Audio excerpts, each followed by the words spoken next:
In the room through the left door, the Namos nullified Wally's marriage to Eve.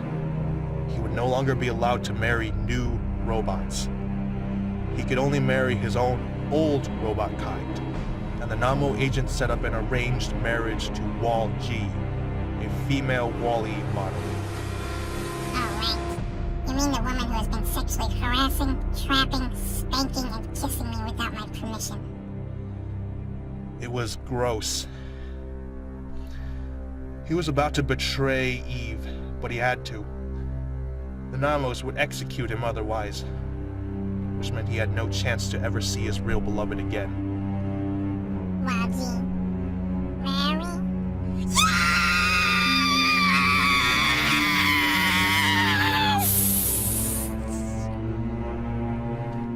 The old pink robot smooched him all over his body, and he went along with it. At least one robot's happy. He thought.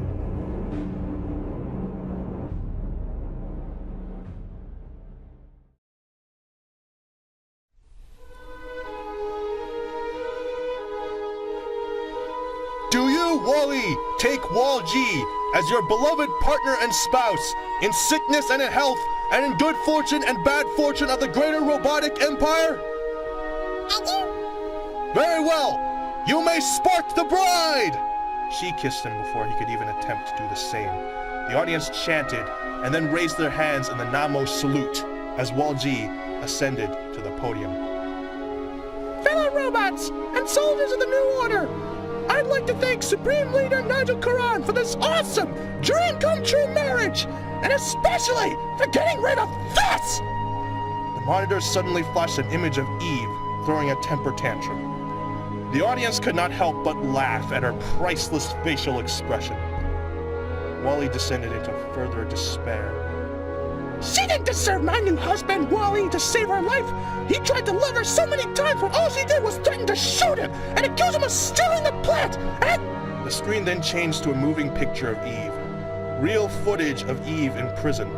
She was being shown Wall G's speech in her cell. Wally was delighted to see her face again, but he did not expect what happened next. His true beloved did not freak and hit like she had always done. She's right.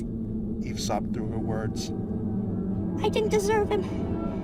I never did. I'm an ungrateful, sensitive, mad, nervous wreck. Her next words were censored to the wedding audience.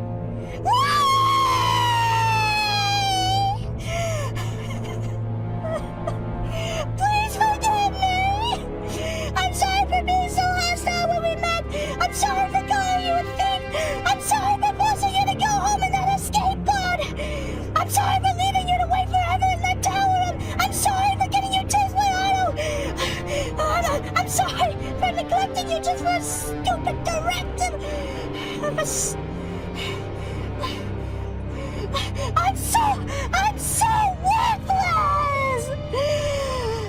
I don't deserve you! I don't deserve love! I don't deserve to be kind to! I deserve to be in this concentration camp! I deserve to be worked and starved until I shrivel up and die and leave behind only the worthless pile of scrap metal that I am! And I truly am! Kill me! Right then, the SSD agents deactivated Eve's voice box. The audio, however, was no longer censored. Unlike humans, robots can normally block transfers of data with other robots if they did not approve. But the agents had installed a Trojan horse. Now, any robot could transfer data with her, and she did not have to give permission.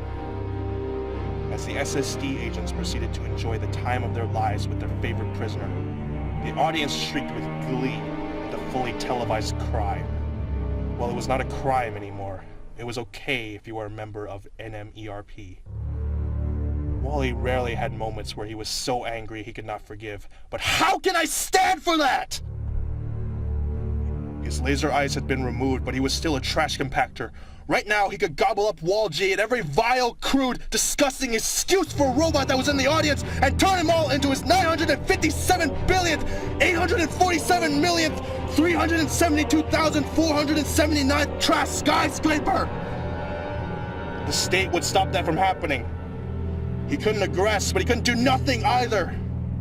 So he settled for a middle ground. He sobbed. All of a sudden, secret sirens blared, and every attendee of the wedding was whisked away to the SSD headquarters. They would all have their memories erased of this day, and the wedding would be repeated another day where Wally would not screw up his lines. They had known for a split second that he was unhappy because of the state. Cockroach! You think just because your family's gone, that you're immune? You think you have nothing left to lose? Wally could not stop sobbing. All of a sudden, the SSD agents brought out one of Wally's brothers, a Wall A in prisoner uniform. The robot handled him onto a conveyor belt which led to a platinum saw. Wally wanted to cry out, but his text-to-speech was hoarse, and he could not cry any more tears. The entire water content of his body, including lubricant and coolant, exhausted in a mere 2 hours. Little Russ Spark, for every time you step out of line with the party, we will kill another one of your brethren. The SSD agent then turned towards the family of the executed Wale. Who is the real enemy of your people now? Wally peeked and saw that the family was mad. Madder than he had even seen Eve. And they were mad at him.